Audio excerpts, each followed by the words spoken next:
Welcome to the Global Investor Podcast, a show that focuses on helping foreign investors enter the lucrative U.S. real estate market. Host Charles Carillo combines decades of real estate investing experience with a professional background in international banking to interview experts in all areas of U.S. real estate investing. Now, here's your host, Charles Carillo. Welcome to another episode of the Global Investors Podcast. I'm your host, Charles Carillo. Today we have Monick Halm. Monick is a real estate investor, syndicator, and developer with over 14 years of experience in multifamily, mobile home and RV parks, flipping, commercial, vacation rentals, syndication, and ground-up development. Together with her husband and her investors, she owns over 1,100 rental units across 6 states. So thank you so much for being on the show. Thanks for having me, Charles. So please tell us a little bit about your background, both personally and professionally, before getting involved in real estate investing. Yeah, so I did not know anything about real estate investing. I was raised, I have a great family, great parents. They're from Haiti. I'm a first generation American. And my parents always told me, Monick, you can be anything you want, but in parentheses, as long as you're a doctor, lawyer, professor, engineer, because that was for them what success was. And that's all I knew too. And of those choices, I chose law. And I became a lawyer. I was very unhappy as a lawyer, but that's a whole other conversation. The only thing I'd been taught about real estate was that you should buy your own home. So I went to do that after a couple of years of practice. And it's like, okay, well, I guess I should buy a house. That's what you're meant to do. But I live in Los Angeles, which is super expensive market.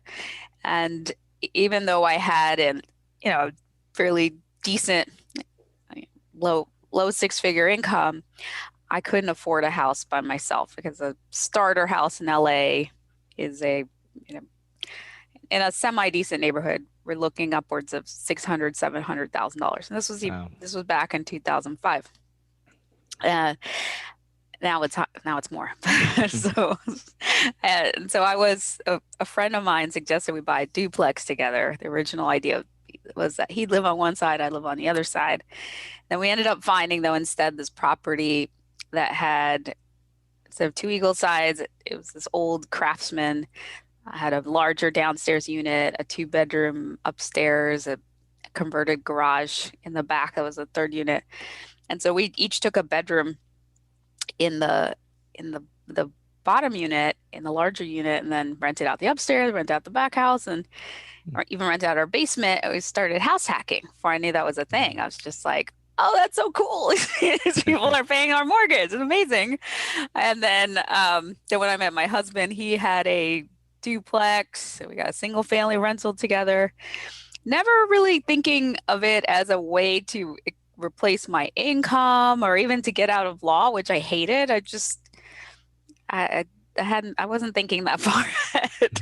But after when the crash, before the crash, when I was about 5.5 months pregnant, and my boss at the time, still working as a lawyer, called me into his office, and I was expecting a bonus because I've been working so hard, but instead I got fired, which was quite a surprise and a shock, and not welcome news, but it was a gift in the end. So I decided, I'm so pregnant right now. I'm just going to wait until after I give birth, have a short maternity period. Then I will look for another job. And my daughter was born late August of 2008. And within a month of her birth, the markets were in free fall. A couple months after that, my husband's graphic design business was down 9%. And it was not a time to go to find jobs. It was like people were not hiring. And it was the couple of real estate properties that we had that actually helped keep a roof over our heads at the time. And we ended up selling one of them and using the proceeds to start flipping houses. We started doing that when houses were on sale. We did that until 2015 when houses were definitely not so on sale, especially in LA. It's like hindsight, it's like that, actually there was still more runway, but it was getting really expensive and really competitive. And it was flipping as a job, right? You buy a property, you have You have to fix it up, you sell it, then you have to start over again. It's like this short-term job. I wanted something more passive. I wanted to buy and hold. And so we were looking for a fourplex in LA, which was the biggest thing I could imagine getting at that point. But nothing made any financial sense. Nothing cash flowed. It's like you're looking at paying over $2 million for something with zero cash flow. So I ended up talking to a friend who he's like, oh, you know what, his friend, Robert Helms, is the host of Real Estate Guys Radio podcast. He's like, he's coming to LA tomorrow night. You want to come out to dinner? Maybe he could give you some advice. And so I was like, sure, yeah. So I went out, and then this conversation with Robert just completely changed the trajectory of my life. So the first thing is, he was asking me what I was doing. I told him about the flipping and how that was challenging and looking for this fourplex. And he said, LA is a really tough market. I always say, live where you want to live, invest where the numbers make sense. And I went, oh, because until that moment, I assumed you had to invest where you lived, where you could drive to your property, touch it, self-manage it. Like, it hadn't occurred to me that you could invest outside of where you lived. So that was a big paradigm shift and literally opened up the world to me. And then the other thing he said was, and you can buy that fourplex by yourself, but you're limited to your own capital and credit. He said, alternatively, you could bring a group of investors together and you could get 100 or 200 units. And he started telling me about the benefits of that. I think my head exploded when he said that. I was like, what? I until he told me that, I thought you had to be a billionaire to do that. I had no idea that normal people could invest that way. But everything in me was like, yes, I want to do that. I want to do that. And I got so excited about it. And I wanted to be around people that thought 100 or 200 units was normal, because until that moment, everyone around me thought a fourplex was a really big deal. And I wanted to be around people that were thinking bigger. So I committed. I went home that night, told my husband, there's this thing, it's called syndication. It's awesome. It's like, let's learn how to do it. So in January of 2016, we were at our first syndication seminar, and then we were all in. So that year we passively got into 2 deals and then actively did 3, and got over 1,000 doors in that first year. Wow. Of syndication. And then we've just gone on since. Wow, that's crazy. One thing following up is you're talking about the end of 2008, and I bought my second multifamily in 2008, and it was like, I remember it was like Lehman went under the last 6 months, and then I bought this property in like October, and then like 2 months later, Bernie Madoff was a fraud, and like the whole, it was like CNBC was like watching everything was going downhill. I mean, every day something blew up, someone was lost, it was crazy. It was nuts. I couldn't believe, when I look back on it, I was like, I was nuts for doing anything back then with so much turmoil, but it's crazy. Hindsight, though, is you're probably pretty happy you did. Oh yeah, for sure. So I got fixed debt on that property, and it's actually my best performing assets I own myself.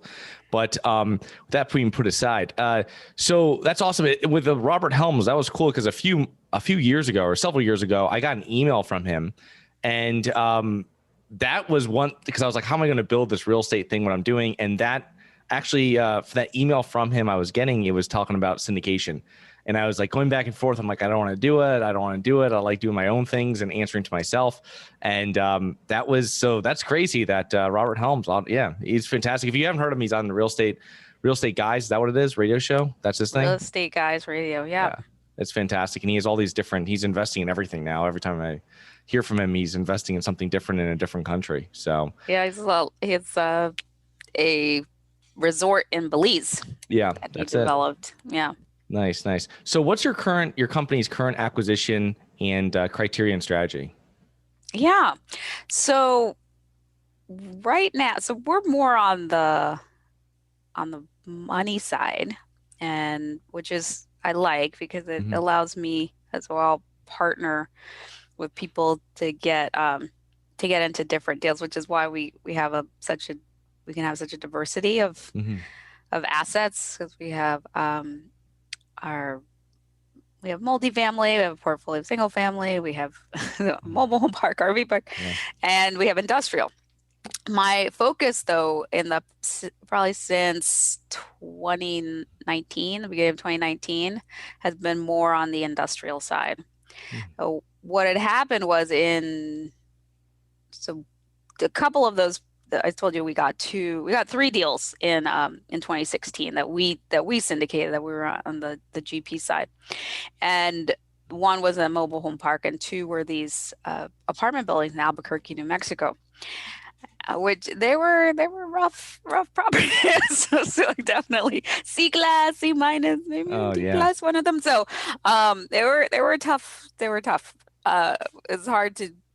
We thought we could shift the culture a little more in those properties, especially one that we were able to. So it was a tough deal, and literally I was praying for some miracle to help us get out of it.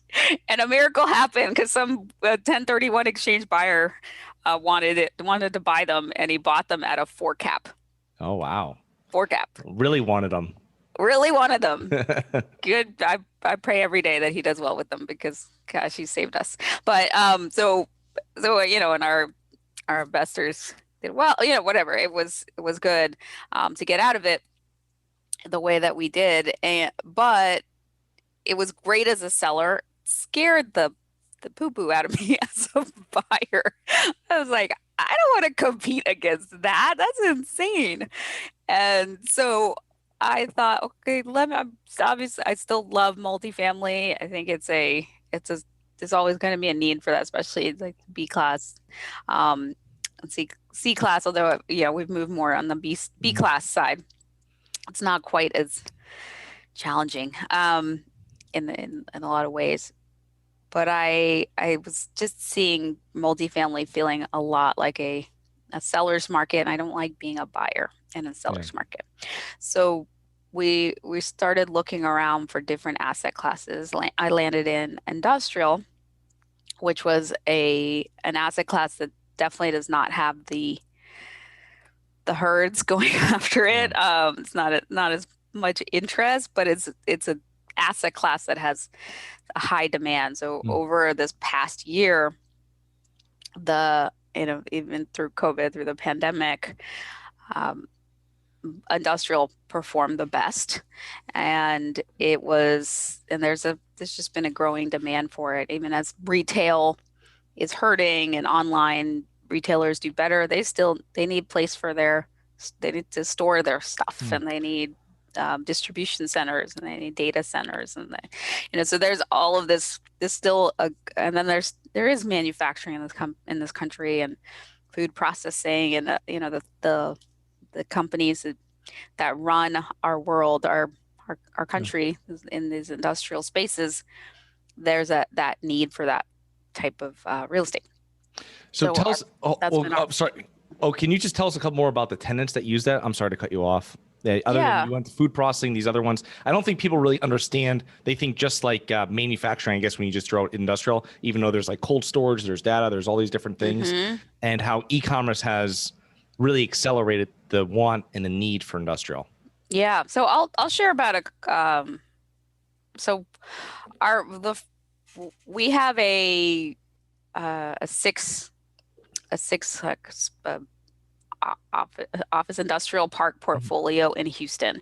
That one's a little different. Those are flex warehouse spaces. We have 109 spaces, and that is a combination of retail. So those spaces can be used in a lot of different ways, but that it does count as an industrial use. But there's everything from garages and bakeries, but we also have churches using those spaces, and so there's a lot of different uses. So it can be flexible in that sense with the flex warehouse space. Now what we mostly do is we do something called a sale leaseback. So there's a facility that has a property that they want to sell but still use. So they're selling it usually because they need to get the equity out of that property. So they're going to sell it, but then they lease it back and they become the tenants, a sale lease back. So we have, what have we gotten? So we have a cold storage facility. So that was a frozen pie manufacturer. They white label frozen pies for groceries, grocery store chains. And so that was a facility that we did. We have a organic baby food company facility. We have a facility that does they do face and hair products. They manufacture face and hair products. We have one that does foam products for like they do for Whirlpool and BMW and a bunch of different companies like that. They manufacture foam products. We have another one that we're getting fencing company. So it's just, this it can be all different types of companies. And then you'll see that you can have tenants like Amazon, right? So Amazon they'll need a store, they'll need warehouses, they need distribution centers, they need data centers. So those are that's on the e-commerce side. There's a lot of a need for industrial, but then just your average standard company, all the millions of companies out there that make things or produce things, or do research and development or whatever. All of them need industrial space. Yeah, and then like you're saying before, manufacturing is not dead. There's a lot of specialized manufacturing, especially in the medical device. That's something that doesn't get outsourced, and I don't think that gets any coverage in the media. But it's something that is alive and well in the United States because we have pockets of, I guess you would say, communities with very educated people in them that are like engineers and stuff that are building this, I guess you would say. Yeah. But where I'm from, originally in Connecticut, it's we have something like that too. It's a lot of we have a lot of specialized people there that are manufacturing and something that's alive and well up there. And but anywhere you look for industrial, it's so many different articles I read on it, and there's such a lack of it. So it's a great asset class. I just want to touch on because I don't think most people understand what goes into or what the possibilities of that broad industrial kind of name can do. But that's cool. That's cool. So you mentor a lot of real estate investors. Can you give a brief overview of steps a new investor should follow to be successful? Yeah. So with Real Estate Investor Glasses, my focus on helping women create passive income streams through real estate. I have a big, hairy, audacious goal to help 1 million women create financial freedom through real estate. And so when they're starting, I think the first step is to figure out where do you want to go. So it's kind of like I liken it to you're going to go on vacation, right? And so you say, okay, well, what's my first step? My first question would be, well, where are you going? Where do you want to go? Because if you're going to Paris, it's a little different than if you're going to the next town over. It's a little different if you're going to Antarctica. Right? Those are different trips. So where are you going? And with real estate, it's figuring out, it's like, is your goal, I want enough passive income so I can retire from my job ASAP? Is your goal that I love what I'm doing, I really want tax benefits? That's the main thing. Is your goal that, legacy, leaving a legacy for your family? Is your goal setting yourself up for retirement? Like, what is your goal? It could be some combination of those. But depending on if you're like a long-term, I don't need to see this money for 20 years, that's a little different. That could be a different strategy than I need the cash flow now. I need it ASAP, or I need, chunks of money right now. Then the next question is, how do you want to go? So in my vacation analogy, right? You might want to cruise, or you might fly, or you might bicycle, or you might road trip, right? All those are going to take you on different steps. So with real estate, maybe for you, it's, I love taking an ugly duckling and making it beautiful. Or I love I love just getting into the numbers and doing big things, or I'd be really excited to work with investors, or I really don't want to do any of that stuff. Never want to deal with the tenant, a toilet, the termite, the three T's, right? I just want to get my money, like stick my money at some place and get it working for me, and be super passive and hands off. So depending on how you want to play in this game, you're going to have different steps.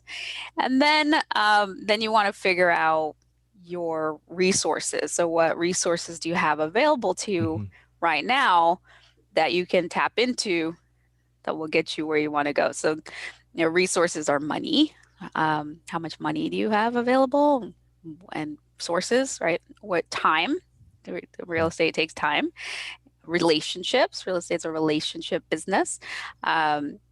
Education and experience. So those are the 5 main resources, but you don't have to have all of them yourself. You just need to know what you do have.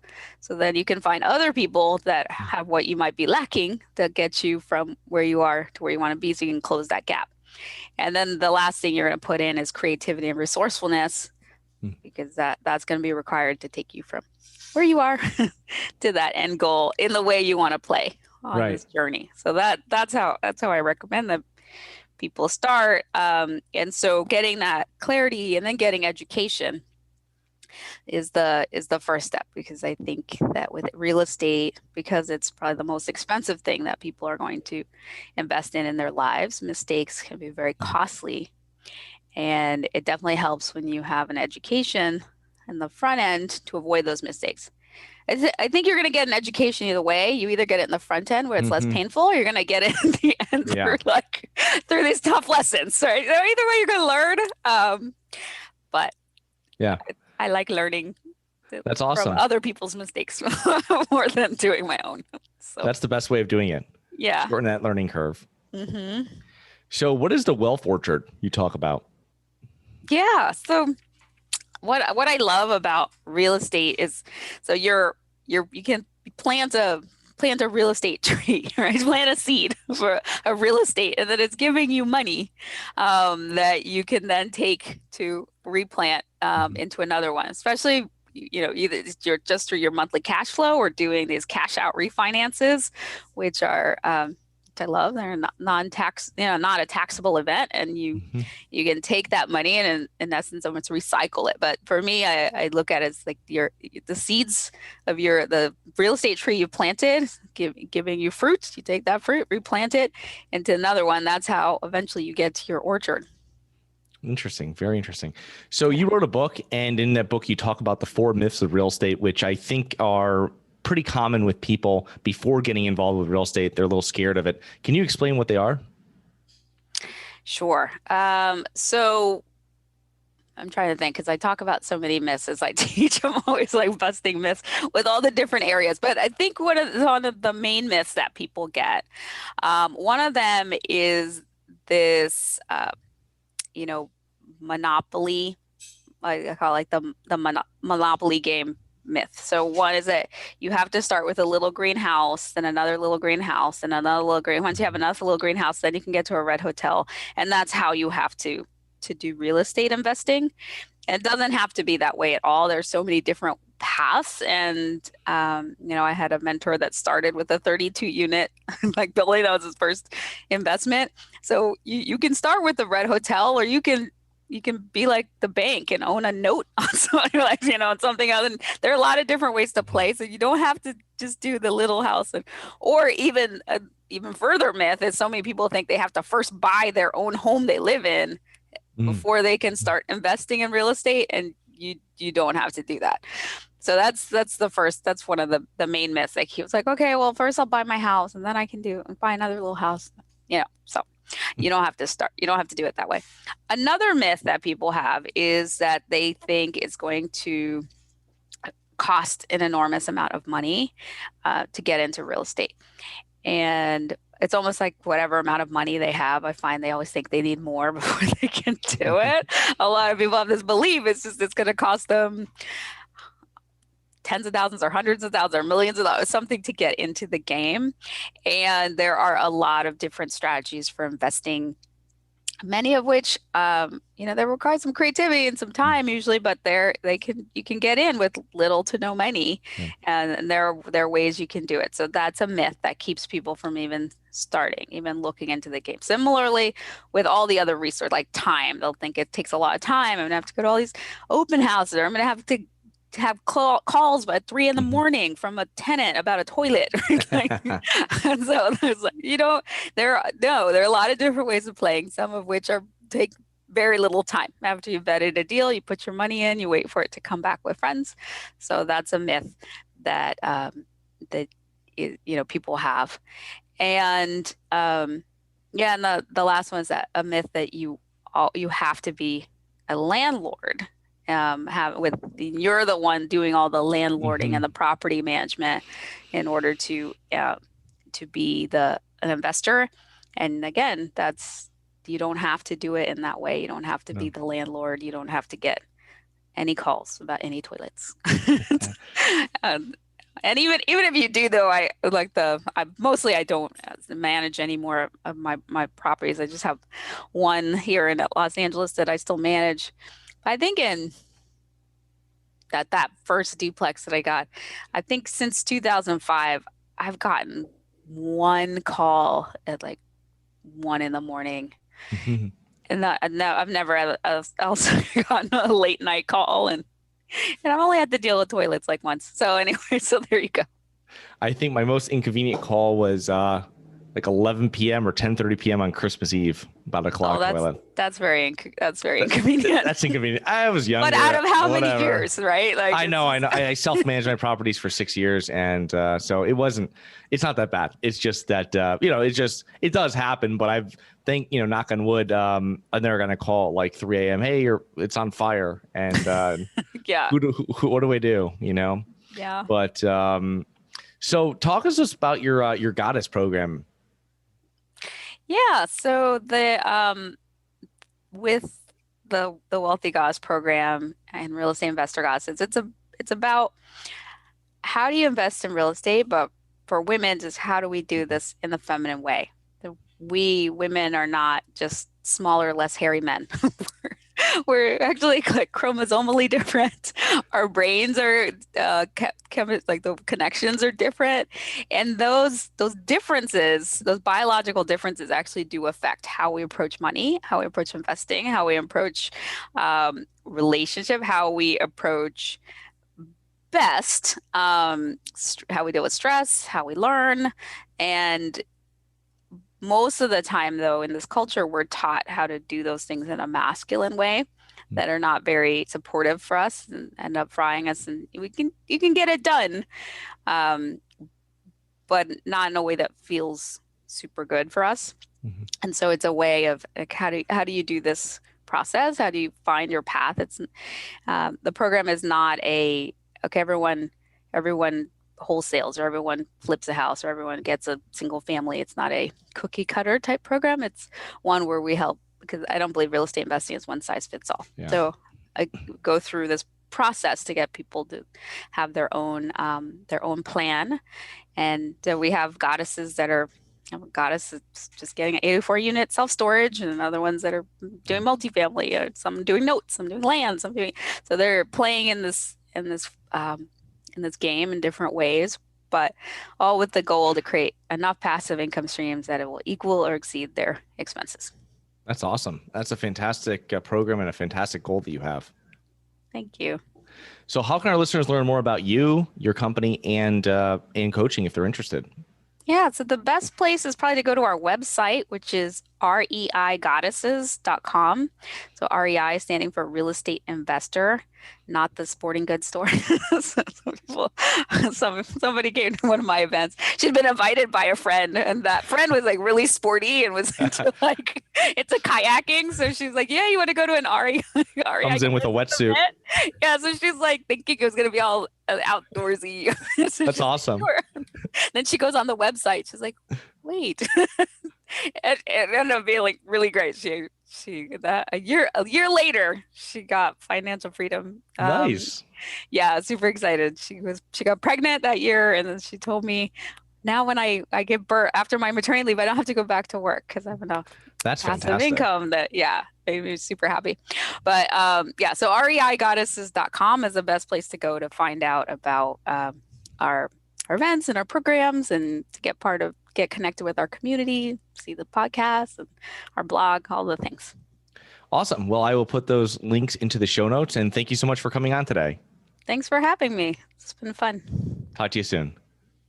Hi guys, it's Charles from the Global Investors Podcast. I hope you enjoyed the show. If you're interested in getting involved with real estate, but you don't know where to begin, set up a free 30-minute strategy call with me at schedulecharles.com. That's schedulecharles.com. Thank you.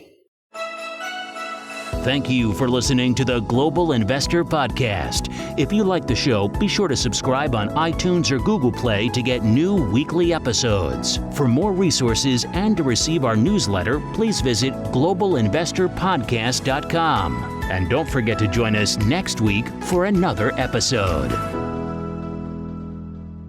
Nothing in this episode should be considered specific, personal, or professional advice. Any investment opportunities mentioned on this podcast are limited to accredited investors. Any investments will only be made with proper disclosure, subscription documentation, and are subject to all applicable laws. Please consult an appropriate tax, legal, real estate, financial, or business professional for individualized advice. Opinions of guests are their own. Information is not guaranteed. All investment strategies have the potential for profit or loss. The host is operating on behalf of Syndication Superstars, LLC exclusively.